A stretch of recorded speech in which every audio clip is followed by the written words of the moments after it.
Hi hello నమస్తే. ఈరోజు మీకు క్యారెట్ కీర్ చేసి చూపిస్తాను. దానికి కావాల్సిన పదార్థాలు చూడండి. క్యారెట్ ఒకటి తీసుకున్నాను, బాగా పెద్దగానే. ఇంకొకటి చూడండి, పాలు, బాదం పప్పు, జీడిపప్పు, ఏలకాయ ఒక 2 తీసుకున్నాను. చక్కెర అంటే బెల్లం బాగుండదు అనమాట, దీనికి చక్కెరే బాగుంటుంది కాబట్టి నేను చక్కెర తీసుకున్నాను. దీనికైతే ఒక్కొక్క డిష్కి ఒక్కొక్కలా కదా, కాబట్టి నేను చక్కెర తీసుకున్నాను. ఇంతే అనమాట, సింపుల్.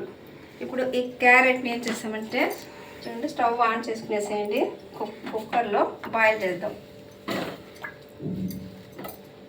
కొద్దిగా వాటర్ వేసేద్దాము, కొద్దిగానే చాలు. ఇంకా ఏలకాయ వేసేసి ఈ జీడిపప్పు కూడా వేసేస్తాం. ఇంకా బాదం పప్పు, కొద్దిగానే వాటర్ వేసుకొని చాలు. ఈ పాలు, చక్కెర మళ్ళీ చెప్తాను ఏం చేయాలనేది. ఇప్పుడు దీనికి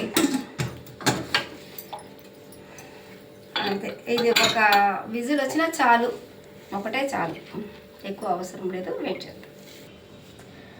3 విజిల్స్ వచ్చేసింది. ఆరినాక ఓపెన్ చేసుకుందాము. ఓపెన్ చేసి మిక్సీకి వేసుకుందాం. ఈ క్యారెట్ జీడిపప్పు ఇవన్నీ వేసాం కదా, ఇవి జార్లో వేసేసి మిక్సీకి వేసుకునేద్దాము. ఈ వాటర్ని అలాగే పెట్టుకోండి, మళ్ళీ మిక్స్ చేద్దాం. ఎప్పుడు కానీ మనం కాయలు ఏదైనా బాయిల్ చేసినప్పుడు ఆ వాటర్ కింద పోసేవద్దండి. కొంతమంది పోసేస్తున్నారు, దాంట్లోనే దాన్ని వీళ్ళు ఇది అనేది ఉంటుంది అనమాట. ఆ పారేస్తే ఇంకేముంటుంది చెప్పండి. ఈ వాటర్ అలాగే పెట్టుకొని దీన్ని మిక్సీకి వేసుకుంటాము అండి. మిక్సీకి ఇలా వేసేసుకున్నాం కదా, మీకు చెప్పాను కదా ఈ వాటర్, అది కూడా బాగా వేసి ఇలా బాగా షేక్ చేసి కలిపేసి స్టవ్ ఆన్ చేసుకునేసేయండి. ఆన్ చేసుకొని ఆ కుక్కర్లోనే వేసేయండి, పర్వాలేదు. మళ్ళీ దానికని సపరేట్ మళ్ళీ ఒక ఇది ఎత్తుకోవాల్సిన అవసరం లేకుండా దాన్ని వాడేసుకోండి.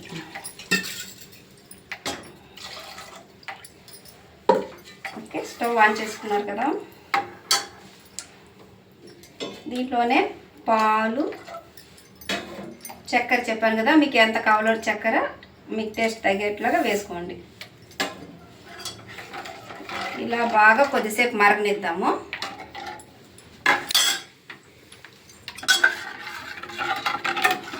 కొంచెం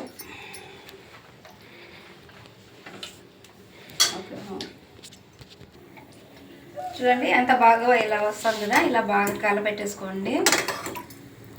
కీర్ కదా, ఇలా నీళ్ళగా ఉన్నా కూడా చాలు. ఇంకా చిన్న నెలల పిల్లలకైతే కూడా ఇది తినిపించచ్చు అనమాట. ఇంకా కొంచెం బాగా కూడా చేసి సెర్లకు పెడతా ఉంటారు కదా, దాని ఇలా పెడితే చాలా చిన్న పిల్లలు కూడా చాలా మంచిది అన్నమాట. మంచి బేబీకి, పెద్దవాళ్ళు కూడా మంచి హెల్తీ ఫుడ్.